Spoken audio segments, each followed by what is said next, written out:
If AI is building software faster than ever before, why does everything suddenly look so cheap? And why hasn't Stephen Haney, the founder of the AI native design tool Paper, seen a truly great software experience in over 6 months? Welcome to The Explainer. Today, we're breaking down exactly why AI agents are accidentally ruining product design and the exact steps you need to take to fix it. Let's get right into it. You already know engineering teams are moving at breakneck speed right now. We've got agents writing boilerplate and spinning up entire features in literal minutes.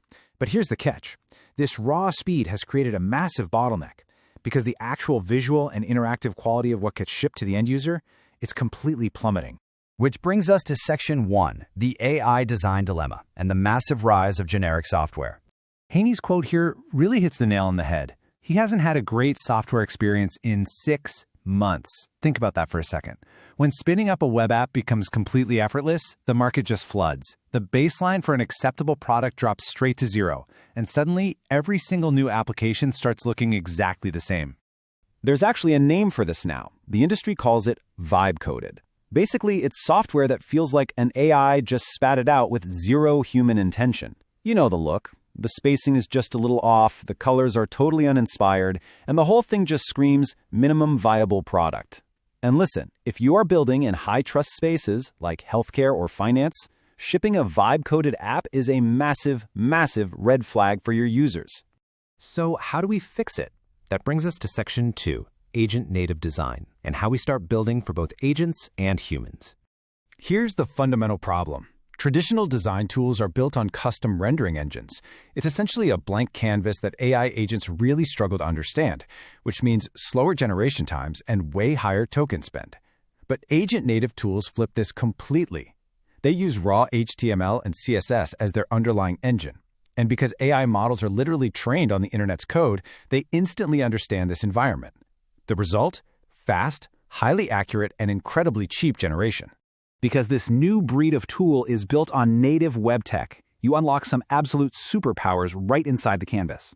We're talking open-source WebGL shaders that give a brand that instant high-end polish. You can run multimodal image generation, like actually running up to 4 different models at once to explore a massive possibility space. Plus, you get direct HTML, CSS, and React code extraction, or you can create custom brand assets like the Paper Mono font.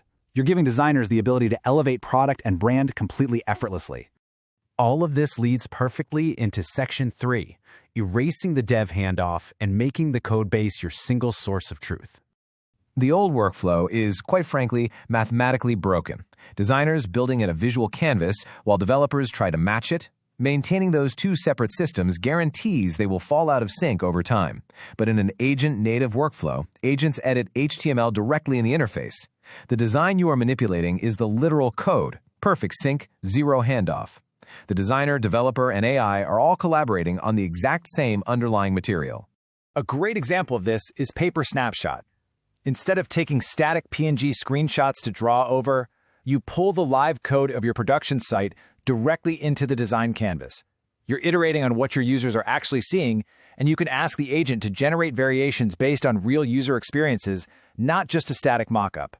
But we need to know what mistakes to look out for, so let's move to Section 4, spotting common AI tells and escaping that vibe-coded slop. Be honest, are you guilty of the purple gradient? Because these are what the design community calls the 4 horsemen of AI design. When an AI generates UI, it's insecure. It just wants to fill up space. So you get an overuse of bold font weights, 5 or more different font sizes crammed onto a single screen, and these totally useless numbered badges that offer 0 real value. Throw in a default dark mode with a purple glow, and you've got massive tells revealing your product lacks human care. Okay, so here are Stephen Haney's rapid-fire fixes that you need to apply immediately. Number 1, ruthlessly limit your typography to exactly 3 font sizes, no exceptions. Number 2, pull all those aggressive, bold font weights back to regular or light. And number 3, hit the delete button on any widget or badges that aren't actively communicating tangible value. By stripping away this noise, you pull that AI slop right out of your UI and bring back a clean, intentional, and trustworthy look. Which brings us to our final point. Section 5, the human element, and why taste is the ultimate differentiator.